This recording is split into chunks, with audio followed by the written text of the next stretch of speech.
家好啊！今次就真係同我啱啱講個 video 講過，就係我拆解下我啱啱呢個星期啦，連續5日大爆發 capture 到，即係點解可以 capture 到呢件事啦？係啦，咁就去講多少少啦。咁就先講之前都係個人分享啦，經驗分享啦，唔作任何投資買賣意見啦。咁都講翻我其實發生咁咩事，我係星期五。幾多號啊？27號嗰晚，我落咗個 limit order 盤，我大概唔知係幾多支價錢，我大概估個價錢未用到 Fudo 嗰個 option 嘅估睇下咩價錢，就會入咗市啦。係啦，咁就係啊，做個 limit order 啦，就差唔多我 all in 咗2個細倉啦，其實好細嘅啫。係啦，咁就 capture 到即係5倍啦，同埋11倍嘅回報嘅。係啦，一個就係買咗 NQ。大嗰capture 少啲，呢個係 NQ， 因為 NQ 就我係主倉嚟嘅，所以就買大咗少少，咁就會早食啲，就立咗最大嘅部分利潤先。咁之後個細倉咧就係呢個喺牛嘅嗰度，你都睇到個 equity curve 一個禮5日呢個 equity curve 嘅，咁就係11倍啦，係啊11倍啦，就去做呢件事啦。咁雖然我但係大家就唔好睇我買幾多啊？啲咁嘅嘢其實唔重要嘅，咁即係重要嘅就係大家點樣可以即係喺呢度學習到可以再次 capture 到一個咁嘅 move。因為其實我嚟緊個 course 好注重係點樣 capture 一個即係當佢唔係大爆啦，咁佢個市況一定係有橫行，有幾樣嘅啫，一係橫行，一係回調，所以係回調。回調一係咁，你橫行回調嘅時候，你唔會買噶嘛？咁你幾時回調完係你想 capture 呢段大爆嗰段啊嘛？呢段先叫大爆啊嘛。咁個大爆佢爆幾多，我哋係冇人知嘅。咁今次我真係好彩，佢連續爆5日，係啦。咁但係正常嚟講，佢哋係會連續爆3日嘅，2日或者3日。你淨係2日到3日，你已經可以好快咁去立咗大部分利潤，之後你咪再睇下再有冇其他機會咯。所以我通常我嘅位，如果你叻，如果大家冇咁叻嘅話咧，你就可以 capture 到呢一段啦，即係呢一段啦。如果再犀利啲嘅話，你可以抵呢度 capture 啦。但係抵呢個 capture 有風險嘅就係佢可以盤，如果你用買期權嘅話，呢度盤整嘅話咧，你會輸時間嘅，係啦，會輸時間嘅。一輸時間咧，你唔知個盤整幾耐，一輸時間你輸死你嘅，係啦。所以大家所以我嘅策略就係喺呢啲大爆段買期權係最正嘅，最着數，因為佢爆緊時候嗰啲係嘭嘭聲嗰啲係升得好快，係啊。咁但係呢啲下邊呢啲位咧，咁就大家用其他啲vehicle 咯，CFD 啊。futures 啊，即係嘅期貨啊，咁去買咯。因為就算你坐倉都唔會坐死你啊嘛，唔會輸時間，會輸時間輸死你啊嘛。咁嘅原因啦。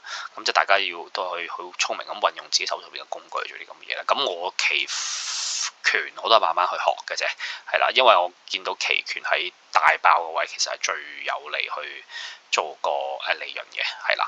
咁就去咁做啦，係咯。咁咧，我覺得即係我都係不停去學緊嘅時候，我都希望大家不停去學習啦。即係識睇圖，你用得唔啱嘅工具，或者用得冇咁好嘅工具，賺少咗咁都係自己衰啫，係咪先？係啦，係咯。咁就係咁講啦。再落嚟啦，係啦。咁就講下啲大圖先。大圖當年呢，我諗大家都睇到我之前有個 post 就係我估到呢啲位係一個重要嘅位嘅，咁佢支持佢落到去嘅。咁當年我想佢落到再深啲嘅，就係去到4呢個位嘅最好嘅，但係佢冇啊，咁冇咁冇計啦。咁因為佢個週期未係去到，未應該去做呢件事啦。因為呢啲係配合咗咁樣去玩嘅，即係呢啲附近有呢啲延伸比率嘅。你點樣得出嚟呢個延伸比率呢？喂，我都可能要清楚啲。我 delete 咗呢個先，你大家睇唔到咁樣。佢係呢個周線圖呢個比率嘅，呢個 swing point 懟就呢扎嘢之後呢，咁佢呢個形成一個跌勢之後呢，咁呢個 swing point 就要做咗出嚟啦，係啦。我遲啲再喺我 course 詳細教點樣畫呢個啲 swing point，點樣睇啲 swing point，點樣俾我睇啦，或者邊波段係最好嘅。有啲分嘅。同埋咩位會有反應啦。咁佢就喺2同2.5呢個有反應，呢個 key level 嚟，2同2.5係 key level 啦。4同4.5就係一個即係終極目標嘅，咁佢去唔到唔緊要。咁2.5有 key level， 點解呢個 key level 要配合其他嘢？你見呢度啲壓力 liquidity 喺呢度嘅，咁佢洗完之後就俾個大反應，喺個 V 型反彈嘅時候，咁就有理由相信佢係回調完成啦，咁去做嘅。咁同埋有個位就係、如果你去到日線圖咧。佢日線圖咧，佢周線圖佢係未完成啫。個日線圖咧，個 swing point 咧係有完成咗噶啦。OK， 去到4.5啦，即係咁啱同周線圖個2同2.5係 overlap 去呢啲咁 area 嘅。咁佢喺呢啲時候，你就可以合理嘅推斷，其實有機會完成咗嘅。但係我就冇好似有啲師兄咁勁喺呢個位買啦。咁我等多啲 confirmation 嘅，等到 confirmation 我係某啲我唔記得邊度買啦，我都唔再多講啦，係啦。咁就當個勢都係睇升嘅時候，我略幾個禮拜前 call 呢個盤整啊。點解 call 呢個係盤整位呢？係原因係我要揾同大家上邊一樣，我揾呢個位去做延伸出嚟，係大概睇個啲位係乜嘢嘅話，咁我呢度都要揾同樣個位嘅。但係呢度呢，我點都揾唔到一個靚位去俾我做延伸嘅，我真係唔係好睇到個延伸位喺邊度，係可以點樣度得好啲？咁我唯一去睇到個位呢，就係即係呢撇嘢呢，我可以畫個延伸嘅，但係佢太錯啦，勁多 gap down gap 彎位都冇，好難去做延伸。如果要做嘅話呢，我諗我淨係會咁做咯，係啦。咁就有兩個 overlap 位嗱，你仲要咁做呢，會睇到你呢？如果我咁樣揈嘅呢，先睇1同1.5先啦，1同1.5就係呢度啦。咁呢個發生咩事啊？呢度就已經呢撇啦，回調緊啦嘛，係咪？1.5回調啊嘛，之後再睇2到2.5啦。發生咩事啊？又回調到呢啲位咯，係嘛？咁全部睇啲 key 位之後再睇咩？4同4.5咯，冇唔睇3我冇唔睇我。之後唔去到呢啲，話4同4.5咩？終極目標啊嘛。咁而家暫時到咗終極目標，所以咁啱4同4.5亦都係破 all time high，係咪？呢個就係我最開頭得出嚟嘅第一個結論，係啦，就係呢幾個位回調位，所以係啲回調位中晒，即係唔係淨係回調，淨係睇個比率咁簡單，仲有其他嘢配合個成個技術位咧，係配合到。其實呢啲位係一定係有個回調位去俾你入市㗎啦。which is 希望大家即係到時如果有上咗我 course 或者上我啲乜嘢嘅話，希望大家之後都 capture 到啦。呢啲回調位你唔需要喺呢個最低位入㗎嘛。算啦，你唔需要喺呢個最低位入㗎嘛。頭先話1到1.5啊，你唔需要呢個最低位入㗎嘛。你破咗佢，你見個回調完成，喺呢支巴入你都冇死啦，係嘛？隔2日即刻大爆俾你㗎啦嘛，係咪？同埋你唔使都知道呢個最低位㗎嘛。你呢支巴見到佢破 structure 之後，你再買你都係頂幾日嘅 drawdown之後又上俾你㗎啦嘛，係咪？即係呢啲位就係咁好咯。嗱，呢個第一個位啦，第二個位就係我用咗最近嘅波幅去揾我 TP 位啦。最近嗰個最近波幅咧，最明顯咧就係呢個啦。係啊，我冇呢個，sorry 頭先話得唔好啊。係啦，最近波幅我揾個 TP 位，最近 TP 位去咁樣操作啦。咁而喺我又話星期5去買入嘅，咁我再講點解星期5去買啦，係啦。咁我呢度係個波幅嘅話，咁個 TP 位，因為大家頭先喺度講波幅啦，個 TP 位就只係一定係破 all time high 噶嘛。咁就係1到1.5，我唔會 consider 啦，因為未破 all time high 嘛。咁咪睇2到2.5咯，2到2.5就呢個 range 啊。呢個第一個啦，配合咗之前一啲嘅 range 啊，係咪先？咁咪去咁做咯。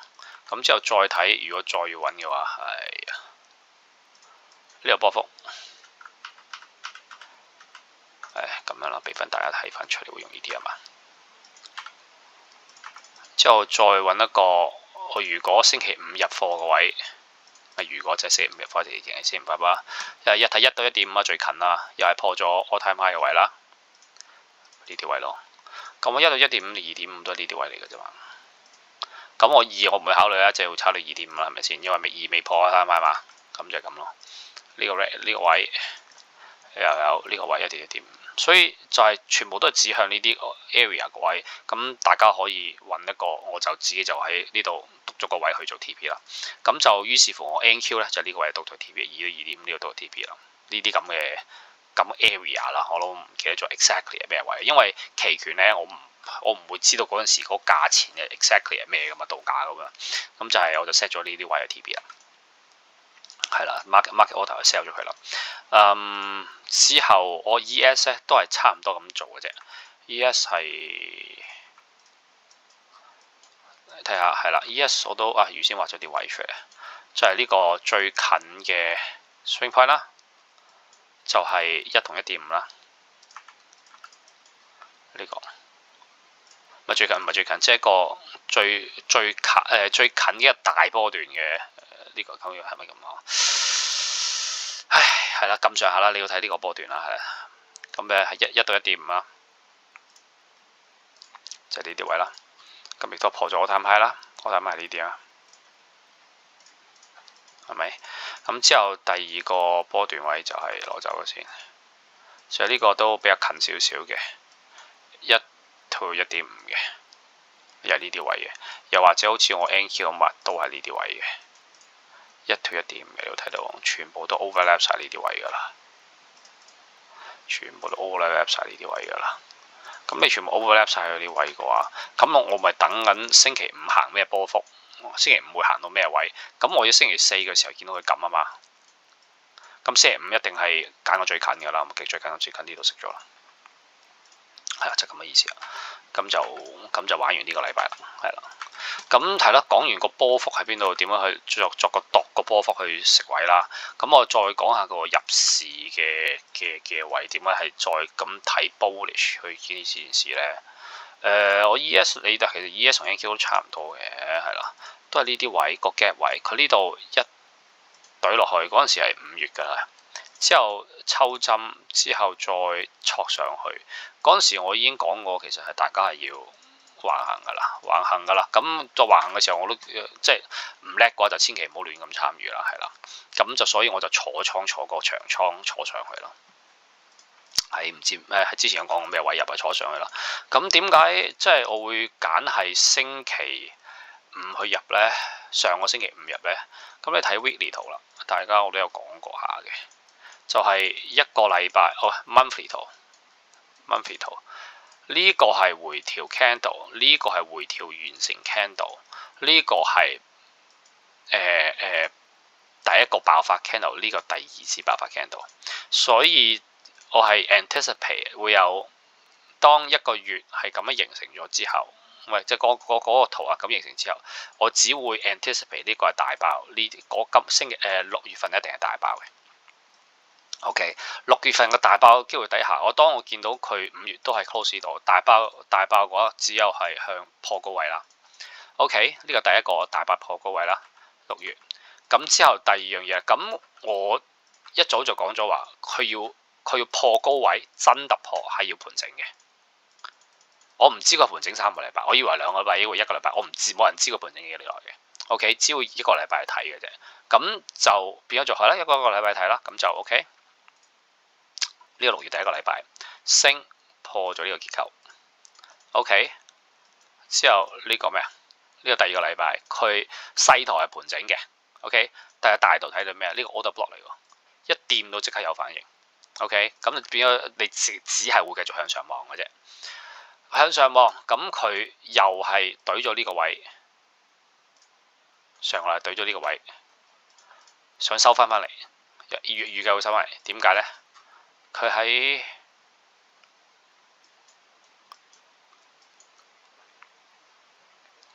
4H 會好啲啊嘛？唔係咯，咁樣應該得啦。我覺得畫 ES 其實 NQ 一樣嘅啫，大家都係咁樣去睇呢個圖嘅啫。OK，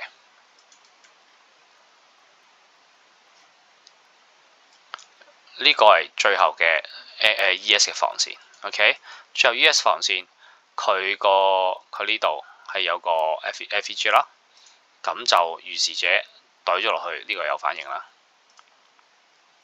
對上呢個有反應啦 ，OK， 咁呢個有反應咁咪你都係諗回調噶啦，因為你呢個已經係一個靚嘅 level 去頂住個 low 噶啦，即係 protected low 噶啦，咁你只會諗咁其實佢係回調噶啦，咁回調佢得嚟嘅時候，佢亦都係個震盪嘅格局，回調嘅話，橫行震盪格局回調嘅話，咁呢個我亦都知道呢個係 protected low， 下邊呢度 protected low， 亦都知道呢啲位上邊係有反應向下嘅話，咁佢可以行嘅 range 就只有咁闊嘅啫，佢可以行嘅 range 只有咁闊嘅啫。OK， 可以行嘅 range 只有咁闊嘅時候呢，我就之後再加上我星期我知道佢要大爆噶嘛，係啦，但係當時佢成個6月個波幅值得咁多，值得咁多嘅啫。佢點叫大爆啊？得個4%，4% 呢度仲要回喎，佢回咗之後係回到呢度嘅喎，得個2%，2%嗰個禮拜點會叫大爆啊？係咪先？咁如果要大爆嘅話，咁咪要即係好多個，起碼都5-6%啦。嗰陣時回嘅時候，咁就會變咗做我呢個月嘢，咁就會一定會好快咁收復咗呢個 area。即係星期我會 anticipate， 如果星期五回嘅話，或者一係星期五當日同我收復呢個 area， 一係星期一要好快收復晒呢個位，得兩個選擇啫，冇其他選擇。係啊。咁我唔理佢咩打仗啊，乜嘢到時候會大家咩會市會跌啊，其實嗰啲全部都係後話嘅啫，我嗰啲即係全部做翻晒出嚟嘅啫咁樣。因為你喺個即係價格行為度 price action 已經見到 technical 已經見到呢樣嘢㗎啦，係啦。咁就有所謂嘅前提底下咧，呢個要星期五一係就會即刻抽針抽翻上去，一係就星期一即刻就對翻上去。咁 which 嘅星期一就對翻上去啦。咁但係我唔知道幾時發生啊。咁我就只有係見過星期五回調嘅時候我買啦。回調嘅時候就係大家喺嗰個都已經講咗，回調係我係放咗呢個 order block 買嘅，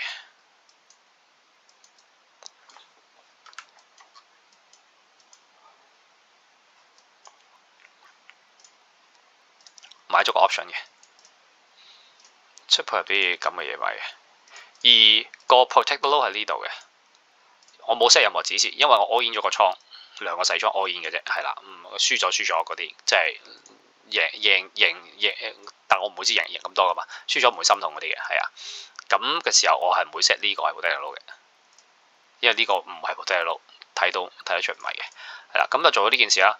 咁就亦都喺其他地方講過，就係話佢星期一抽針抽到咁咧，係啦 gap down 抽到補翻晒呢個裂口，係啦，已經係第一個 sign 要 long 啦。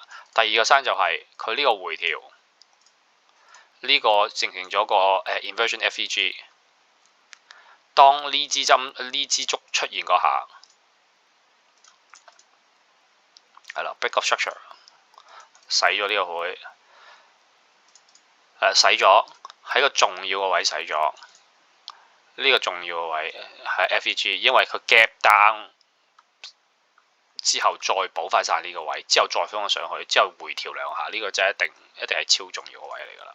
係啦 ，gap 喺呢啲位度做咗一個咁嘅嘢，之後上面 break of structure， 咁就我就知道其實係可以慢慢咁睇佢向上啦。佢下邊已經唔會再回望啦，咁就真係一次過星期一同我懟翻晒上去，亦都係 match 咗我星期一嘅 expectation 啦。因為星期五同我抽翻上去，因為星期四有買，星期五都已經抽咗上好多㗎啦，抽到上少少㗎啦。係啊，但我唔知道佢 gap down 啊嘛。我個 gap down 我已經諗住，會唔會睇錯咧？咁但係其實我係冇嘅，係啦，因為我知道自己一係星期五抽上去，一係星期一抽上去。咁星期一抽上去就完全符合晒我嘅劇本去行啦。咁如果當所有嘢都吻合劇本行，我只會由佢放上去嘅啫。放上去嘅時候，咁就係大概呢個星期四呢啲位就close NQ 啦。但係呢個 ES 我唔會推 NQ 嗰度啦。咁同埋再見到好多啲1小時圖都參與，都可以俾大家參與嘅，就係喺呢啲位度真係可以好好參與嘅。呢個位其實唔係一個最靚嘅位，最靚嘅位就係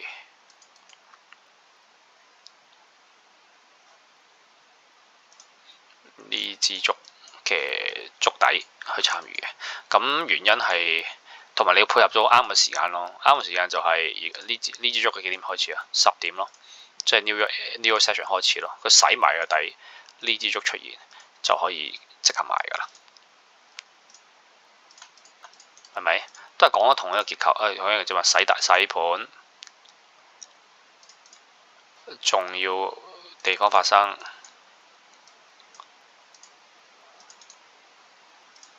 係咪？啱啱仲要掂到，唔係喎，咁樣先啱。係啦，啱啦，掂到 order block 嘅一半，即刻俾反應嚟洗晒底，之後再出個 break of structure，即係都係啲。即係我講咗好多次，如果大家 get 到嘅嘢就係咁樣，係啦。呢個第一個參與嘅機會啦，又或者你眯埋眼掛盤落呢個 order block 都得啦，即係咁嘅意思。又或者唔係嘅話，你就知道呢度一定要參與啦。咁呢度你知道呢度只要參與嘅話，咁你咪再揾機會咯。再揾機會嘅話，咁其實個機會呢都係一啲重要時間發生嘅。嗱，呢個係10點啦 AM 啦，呢個係1點嘅 PM 盤嘅，可能大家都冇機會見住入噶啦，但係你唯有係做一個嗰叫咩 limit order 去做呢件事嘅啫。咁可以點做呢？你都係呢度有一個 FVG 嘅咋，因為你暫時因為呢個位呢，下邊呢個位呢，已經變咗最新嘅 protected low 噶啦。佢咁 bullish 呢，佢如果再懟落啲呢。咁其實係佢咁就會變咗，佢都係會 bullish，但係佢時間性方面係唔會爆得咁犀利，因為佢行嘅路程遠咗啊，即係你兜咗路啊，你可以咁樣去行嘅時候係快過你咁樣去行噶嘛，即係以升嘅路段嚟講，雖然大家都行咗咁多同樣嘅路啊，但係你升少咗啊嘛，係咪先？咁嘅意思，所以佢其中一個概念就係個路程同速度啊，時間同速度去作比較，去分辨佢係咪真係會係繼續去大爆，定係少少爆咁樣咯。係啊，時間同速度係好關鍵嘅嘢，係啊，係同埋幾時發生係好關鍵嘅嘢。咁我遲啲個 course 會講清楚理清楚呢件事俾大家去分清楚咩叫時間同速度，係啊，你只要喺呢個位嘅啫，咁呢度就係一個 rejection block 㗎啦，唔係佢就 breaker 嚟㗎啦，係啦，今日 break 咁咪係兩個 breaker 咁兩個中間嘅 overlap，咁你仲掛盤，你仲唔係咁入，咁可以點入咧？我就唔知啦，係啦，咁就呢個第二個位啦，咁呢度喺呢啲位同一個位又有一個 break of structure 㗎啦，係啦，咁你又係可以入㗎啦。咁佢呢度咧就冇咁明顯可以俾你掛盤啦。咁但係你會睇全部 structure 都一樣嘅啫。呢個 FVG 掂到呢個前頂呢撇嘢好 sensitive， 即刻抽上去。咁你其實咧，如果唔係一個咁 bullish 嘅 market 咧，佢係會落多少少，呢啲針係落多少少嘅，甚至乎落到呢度啊。但係你甚至乎落下邊呢啲位都未定嘅。咁但係佢一咁明顯咁快，你見到全部針都抽得好快，呢啲位全部針都抽得好快，全部都好快完成呢件事呢。咁其實你唔會覺得呢個位呢係會插到嚟呢度先至再上噶啦，佢應該係小回調大上，小回調大上，係啊，因為夠 bullish 嘅話就係咁噶啦。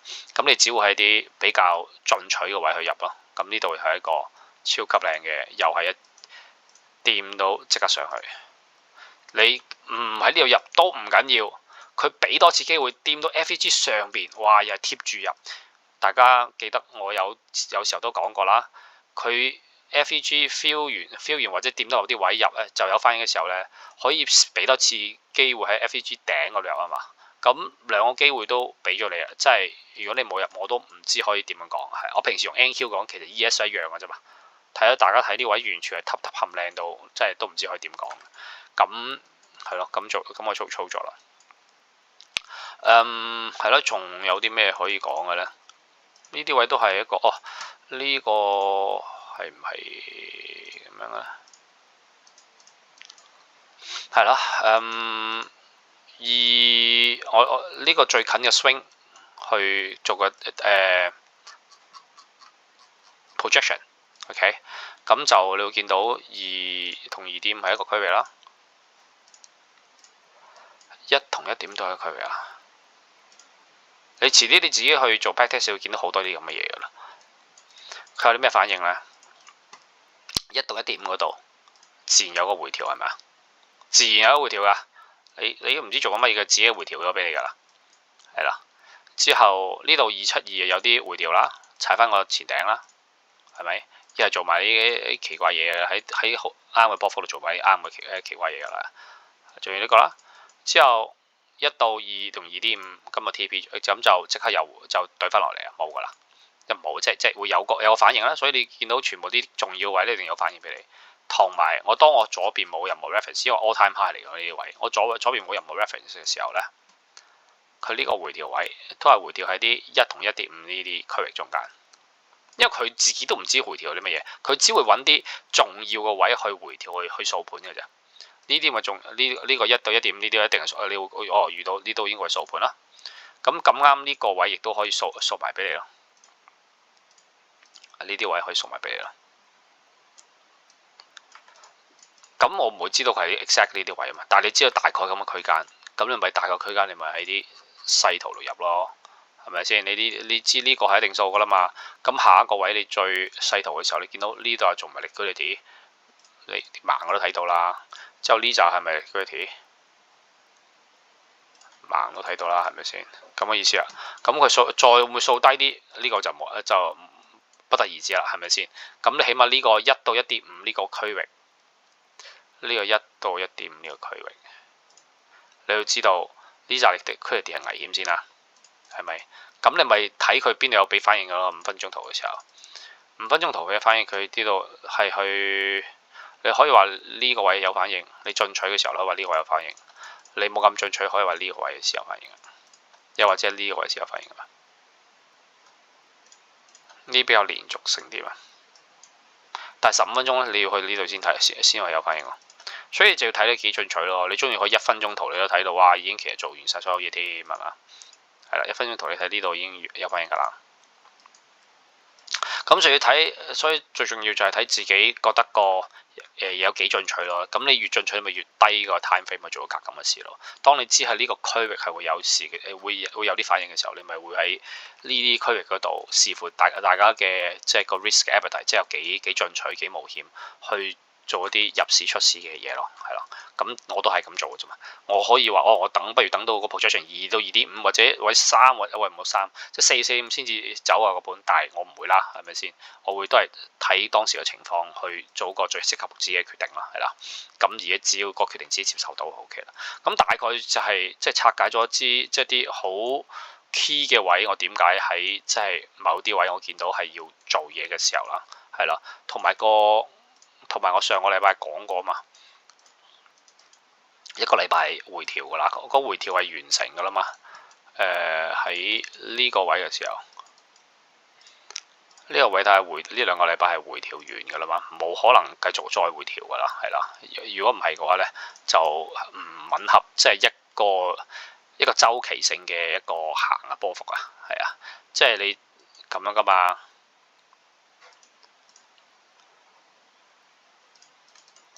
咁樣㗎嘛。呢個咪第1個禮拜，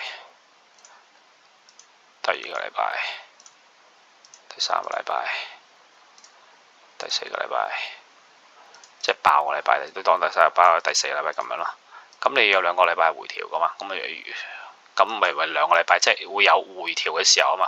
咁佢連續2個禮拜都係回調嘅時候，你唯有係會估計嗱，第1個禮拜爆啦，係啦，第1個禮拜爆啦，呢2個禮拜係回調啊。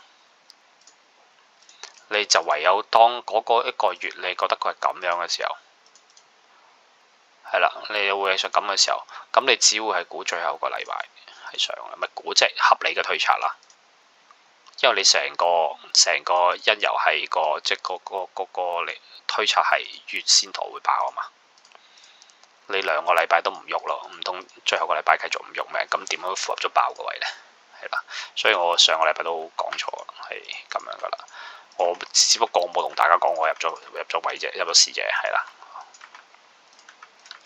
係啦，就係咁啦。咁啊，希望大家有得着啦。到時候我會喺個 course 詳細拆解一啲，即係個 market cycle 啊，同埋個頭先嗰個量度波幅啊，去點樣幫大家捕捉一個即係喺爆發位嘅時候去捕捉到個嘢個理論就係都係呢啲位噶啦，係啦。你係想呢度入啊，定係呢度入啊？係下邊入呢就高嘅。係啦，即係個回報係高好多嘅。咁上邊入呢，個安全性高好多嘅。安全性係高好多嘅，咁樣分別咯。係啦，但係佢安全性佢回報冇咁高嘛，咁我咪用期權去補救咯。係啦，即係咁嘅嘢。OK，因為細細倉都可以玩到啊。係啦，就係咁嘅嘢。大家再密切留意啦。係咁 ，thank you，拜拜。